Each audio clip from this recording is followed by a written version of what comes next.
I thought long and hard about doing this video.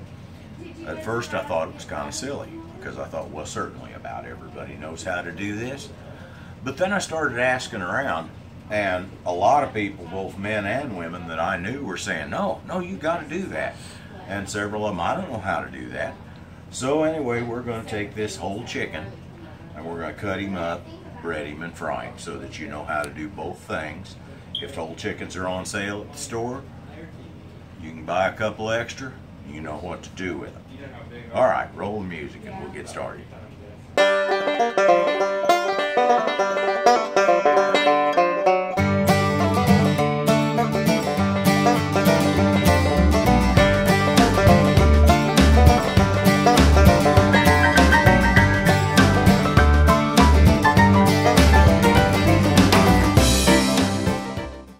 Now I've got breading mix already ready, and this is my own breading mix.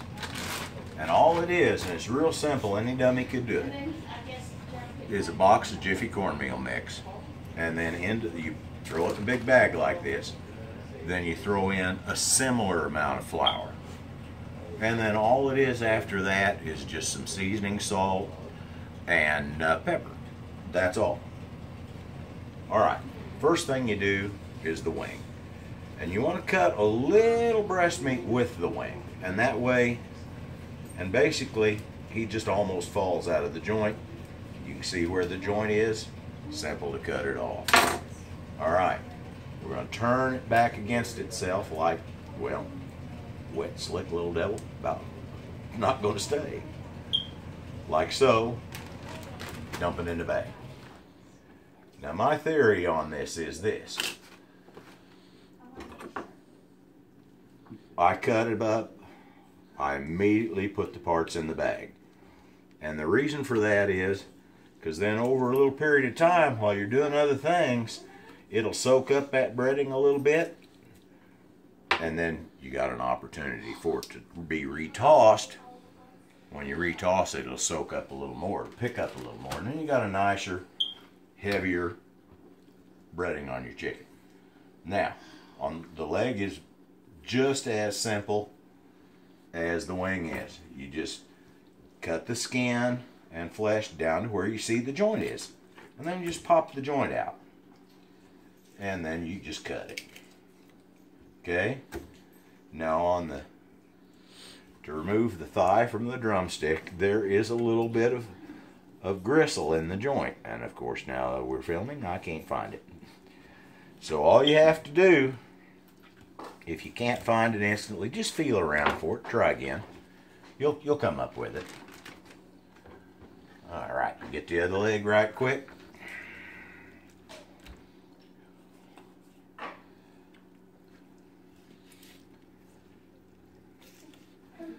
Like I say, you just cut it where, pop the joint out. You can see the joint.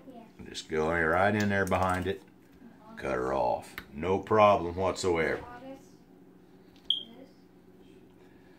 I can't believe them.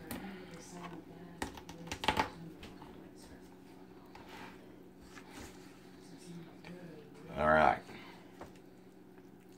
Now what we're going to do is we're going to cut through this loose skin that's in between the rib cage and the breast. Just cut that off. Now, inside there's a gizzard.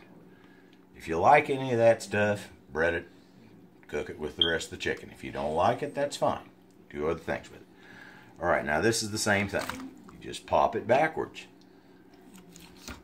Cuts right off. And you can take off the extra fat if you want to. Some people take the tail off. But it's no big deal. It's whatever you like. All right. Into the breading mix. Now, you got this whole thing. You can feel right about in there the end of the breastbone. This end of it. Yeah, I want to cut right down. And basically what I'm doing is I'm cutting the wishbone, basically. Cut it down, same deal. Pop it loose, cut it off. Now there's a nice little piece of breast meat.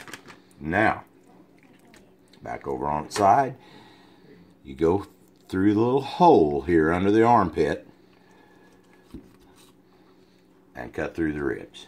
And there's a little gristle joint too in those ribs. It's not real difficult. If you got a fairly sharp knife, you can cut through it anyhow. Same game again. Pull it off. Right in the breading it goes. Now, here's where we're going to take this piece. It's obviously way too big for one person. Right there is a piece of gristle. And you just take your knife and poke through it. Then, just flex this backwards.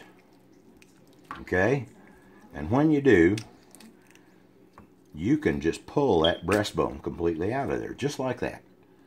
And then there's a little gristle strip that's attached to it. And you can get your fingers under the edges of it, pull it out of there too. No problem whatsoever. Now, after you got those out, you can cut that booger in half, and now you got two nice pieces of breast. Alright, and we just put it in our bag, and basically, like I say, just toss it around till the breading's all in all the little corners and everything's got taken care of. Now, like I said before, I do this a couple of times, maybe 3. Just depends on what you want to do. You don't have to, but this is just the easiest way to bread. Alright, I'm going to turn this off for a minute. We're going to get our skillet hot, and then we'll show you how to fry it right quick. Now, there's fancier ways to do this. Some people brine their chicken and soak it for a little while in a saltwater solution or something else. Some people soak buttermilk. Chicken in buttermilk. Thank you. And there's other ways to do this. There's the drench and dredge method, where you roll it in, say, milk and eggs, and then you roll it in a breading that you're going to use. And those are all nice ways to do it. Probably a little nicer than what I'm doing. But what I'm trying to show you is just an easy, everyday method. Something you can do that doesn't take huge amounts of time. Alright, I'm going to give this all one more shake, and then we're going to try it. Now there's only one secret to frying a chicken. And this is in an iron skillet like God intended. You can do it with any skillet. There's only one trick to this. And that's the amount of heat you use. Okay? You want it about medium heat where it's frying actively, but not too hot. You get it too hot, what happens is the chicken gets done on the outside, still raw in the middle. You can't eat raw chicken. That's not good for you. Same way if you get it too cool. You know, so about medium heat on my stove is perfect. So you just put your chicken pieces in the skillet, and this is still a little bit cool. It'll start to sizzle here in a minute.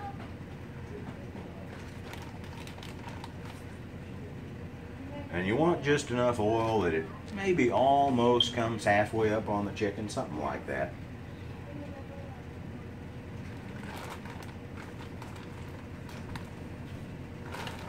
Alright, that's about all I can fit in the pan.